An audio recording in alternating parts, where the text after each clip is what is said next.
Hi, friends. Welcome back. Always wonderful to see you. It's a happy Friday here in Las Vegas. I'm Stefanie of Green Sage Life, and our friends at On the Green have invited me to share a quick, easy, delicious lunch recipe with you. I think you're going to love it. It's really going to blow your mind how easy it is, and especially for how amazing it tastes. But while we're waiting for everyone to get settled in here, please drop a little note to me in the comments. Let me know where you're watching from.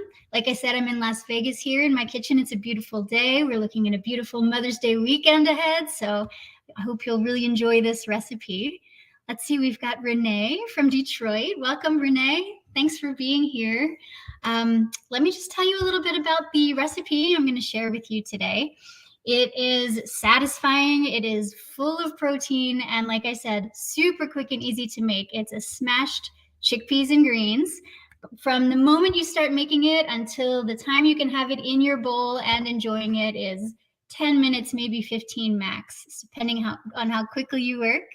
Jennifer's watching from Scotland. Thank you for watching from so far away. Jennifer, so wonderful to have you here. Lee from Monterey, California. Oh, gosh, beautiful area. Actually, I went to graduate school in Monterey. Peggy, 30 miles south of Sacramento Cottage. Ontario, maybe? I hope that I'm not guessing that incorrectly. So, Brad, excited for the recipe from Pennsylvania. Yay, me too. I'm so excited to share it with you. So if you haven't watched these before, my name is Stefanie. I am a whole food plant-based chef and cooking instructor, and our friends at On the Green invite me here every other week to share a delicious recipe with you that's whole food and plant-based, and that also uses amla green. And today the recipe will be using amla green pumpkin spice, and I really love to show you how great this product is, especially because a lot of people might think that the pumpkin spice blend is really only good for fall or maybe only for baking or in a beverage, but we're going to use it in a savory dish today. So I'm really excited to show that to you. And of course, the amla, the Indian gooseberries are amazing for your health. They're packed with antioxidants too. Looks like Jared's here from the hometown, from Doylestown, Pennsylvania. Nice to see you, Jared. Thanks for being here. All right, so let me quickly review the ingredients, then I will demonstrate very quickly how I make this recipe. And if while I'm demonstrating some questions come up, please drop those in the comments and I'll get to answer those at the end. And I will also share with you an opportunity to get a free gift from our friends at On the Green after we do the Q&A. So stick around for that. I think you're really gonna love it. It's a pretty amazing free gift.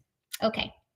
So let's talk about the ingredients. Pretty easy. I have opened a can of chickpeas and I've strained them in my mesh strainer and given them a rinse. So that's real quick and easy. I've got about 4 cups of baby greens, spinach, and I think I put a little of that power green mix. I like to buy that mix. It's got like baby kale and baby chard and baby spinach, but it might seem like a lot because this is a 1-serving meal, but this shrinks down, so don't be concerned. And then I've got a blend of spices on my other shelf here, or on the counter on the other side of my range. And that's going to be onion powder, garlic powder, cumin, curry powder, some salt and pepper, and of course our amla green pumpkin spice. The only other thing you'll need is just a little bit of vegetable broth, about 2/3 cup. Don't worry though, Bess is going to drop the recipe in the comments at the end of this live video, so you don't have to furiously jot down notes here. You can reference it later on. Okay, should we get started here? Let me say hello to a few more people. We've got Sheila from Breezy Point, New York, and Tammy from Minnesota, and Alyssa from Canada. Thank you so much for being here. This is so amazing. I'm so happy to be cooking with you today. All right, great. Let's get started. I have a frying pan on my range here. And actually, before I do that, let me grab a bowl here. We're gonna partially mash our chickpeas. So like I said, I've rinsed these through my mesh strainer. I'm just gonna transfer them to this bowl. Quick and easy. And then with a fork, I'm just going to gently press some of them into the side of the bowl, just like this. It literally takes a few seconds here. But the reason I'm doing that is because it's going to help vary the texture of the finished dish. And it's going to help the chickpeas absorb more of the many spices we're going to put in there that make this dish so super flavorful. And I'll show you what this looks like. I'm not mashing all of them because I do want to keep some of them intact. but this is what it looks like. So can you see? Partially mashed. I would mash maybe half of them. Great. Okay. From here, I'm going to turn on my range on the heat under my frying pan to about medium high.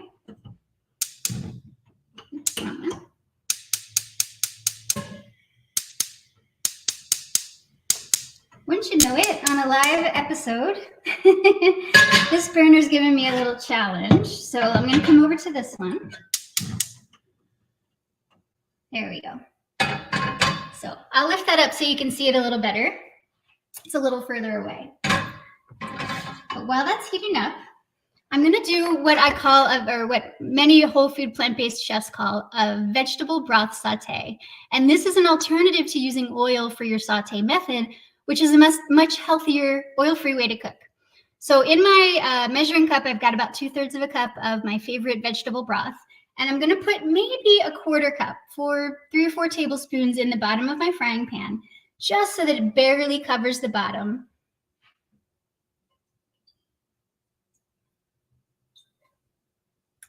And then that's going to heat up, and you'll be able to see maybe it starts to steam a little bit. Maybe you see even simmer a little bit, and that's what we're going to look for. We're going to transfer our partially mashed chickpeas to the frying pan once the broth is hot. I'm using my silicone spatula, very easy, handy tool. I use this all the time. And I'm just going to transfer the chickpeas to the pan.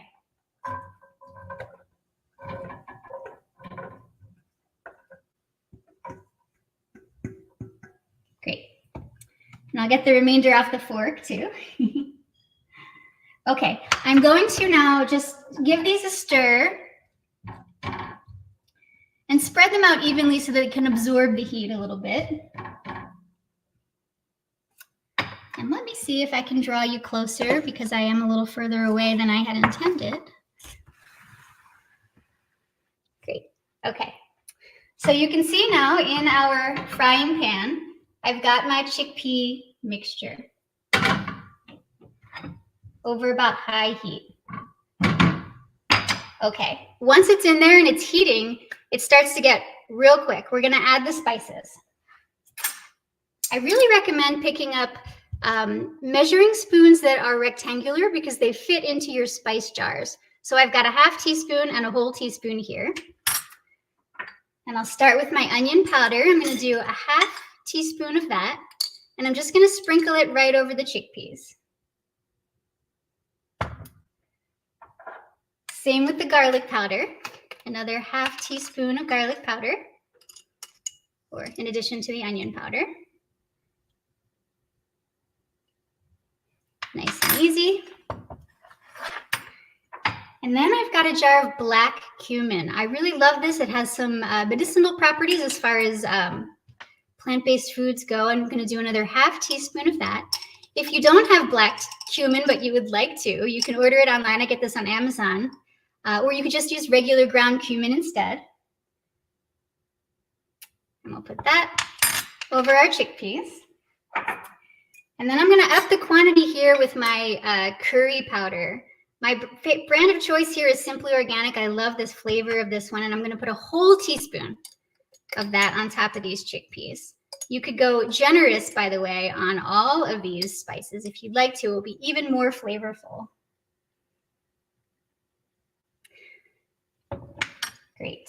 Now, if you like heat, you might splash on a little bit of cayenne pepper. And my husband and I do enjoy that, so I'm going to put a dash of that too. And then I'll do a 1/4 teaspoon to a 1/2 teaspoon of black pepper. And it's important to do black pepper too, because anytime you have a dish containing turmeric, in this case we got some in our curry powder, the black pepper helps you absorb the benefits of the turmeric. So I definitely want to add some black pepper here, if you tolerate it. And now it's already bubbling, so I'm going to give this a quick stir. And with the vegetable broth saute method, you want to make sure that there always is a little bit of broth at the bottom of your pan. And so it's great to have it already handy here so that I can add it a splash at a time as I need it to prevent the food from sticking to the pan. We're not quite there yet, but I'll show you what this looks like so far.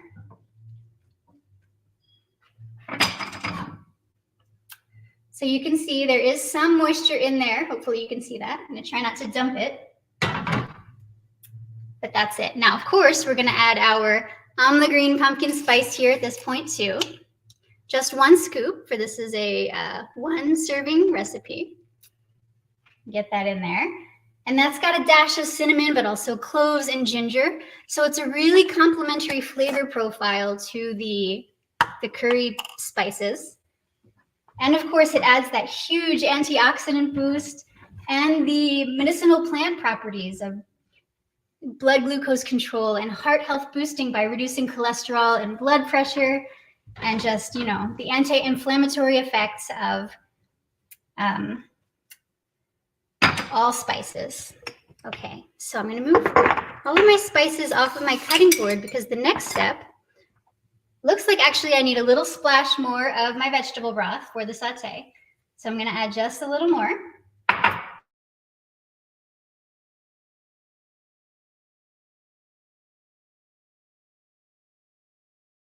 To my cutting board, where I have next to me here my 4 cups of baby greens, mostly baby spinach today. And while this is all simmering, I'm just going to give this a rough chop. I find that chopping the greens helps them incorporate a little bit more evenly throughout the dish. So I do take the extra moment for that. This is roughly about 3/4 of a bag of baby spinach. So you don't have to be super exact here. You can just put as many greens in there as you can because it's so good for you to have greens every single day. Tons of vitamins and minerals and fiber, of course, but you can get some in every day. That's a really good idea. Okay, so just about chopped here. And I'm going to add this all, believe it or not. I'll show you how much. It's going to look like a lot, but it's really not. It shrinks down when you cook it. All of these greens into my pan. So I'm just going to guide them in with my hands here. And I think you'll be amazed how much this shrinks down, especially if you're not used to working with fresh baby greens like this, baby spinach. And I will give it a little sprinkling of sea salt. This is optional. You want to be moderate with the salt, of course, for health reasons, but a little bit goes a long way. And we are really packing in the flavor with these other spices, so I think you'll be surprised how delicious this is. So now I'm just stirring the greens in here until they wilt. And they do release some of the water as they cook, and that kind of helps add to the broth and get everything going here. If at this point in the recipe you find that the greens are not really incorporating well, they're not wilting, then you would just add another splash of vegetable broth, and that should do it. The heat and the steam from the pan usually helps wilt the greens.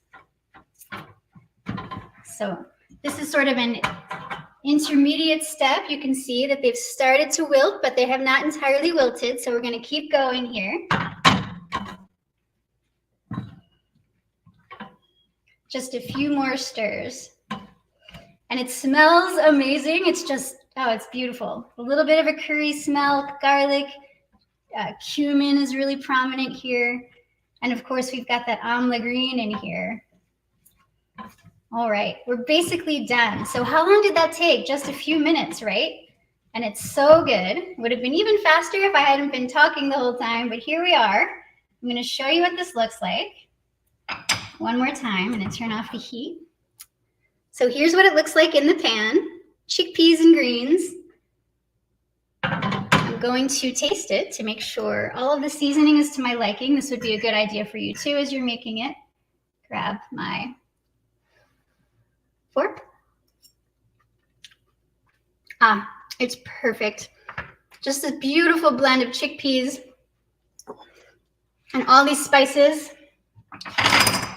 I've got a serving spoon here. I'm just going to put some into a bowl. So actually, I'll just pick up the pan and transfer all of this right into the bowl. It's a lot of food. So for one serving, you're going to be feeling very full, very satisfied, and it's packed with plant-based protein, and all these nutrients from the greens. So let me lift this up and show you what it looks like. It's gonna be a little easier for me to do in a bowl here. There you go, isn't that beautiful? And it's delicious. It smells amazing. Okay, as you've seen. And now if you wanted to round this out with like a grain that you've cooked in advance, you can make this an even larger meal by adding some cooked quinoa or rice, or if you're not worried about gluten, you could use a farro. You could cut open a whole wheat pita and stuff this in there and eat it as a sandwich, or on top of a toasted whole wheat sourdough slice. So it'd be really, really great. Okay, so we have a question here, and if anyone has any questions, please drop them in the comments and I'll answer them to the best of my ability here. Jared asks, where is the best place to source greens with the increasing listeria and other bacteria due to poor handling that just seems to be getting worse? I agree with you, Jared. I buy my greens, specifically the baby spinach from Trader Joe's, but I always wash it before I use it because of the history of outbreaks that there have been. So that's my best advice to you if you're very concerned about the potential contamination of your greens. You can wash your baby greens in a bath of vinegar water, just like you would normally rinse them, but add a splash of white vinegar. The vinegar flavor rinses away, but you might be able to kill some of those germs. And then another great place to source is always your local farmer's market. If you can talk to your farmer and their representative at the market and you start to develop a relationship with them, chances are there's a lot fewer people handling your greens, and that's always wonderful for the environment too, to shop local. So I hope that if anyone else has any questions, you'll feel free to ask. And while we're waiting, let's see. Yeah, I agree with you, Veg Callie. It's difficult when there are so many people in the world to feed. Big agriculture is sometimes they have to mass produce, and things slip through the cracks. I agree with you. You're welcome, Jared. I hope you like the vinegar. The vinegar idea. Okay, so since I promised you this at the beginning, if you would like to get the On the Green Summertime Soup and Salad Guide, please comment guide or write the word guide in the comments, and they will send you a copy of this beautiful guide. And it's such a nice complement to this dish because you can serve this with a soup or a salad, or just to have other beautiful ideas for quick lunch recipes all summer long. So I recommend picking up this guide. And if we don't have any other questions, friends, I think maybe we can close here. Lynn says, thank you for the vinegar advice. You're so welcome. Great. I think that is all we have today. I hope that you have a beautiful weekend. Happy Mother's Day to all those celebrating. And I'll see you again next time, friends. Thanks for being here.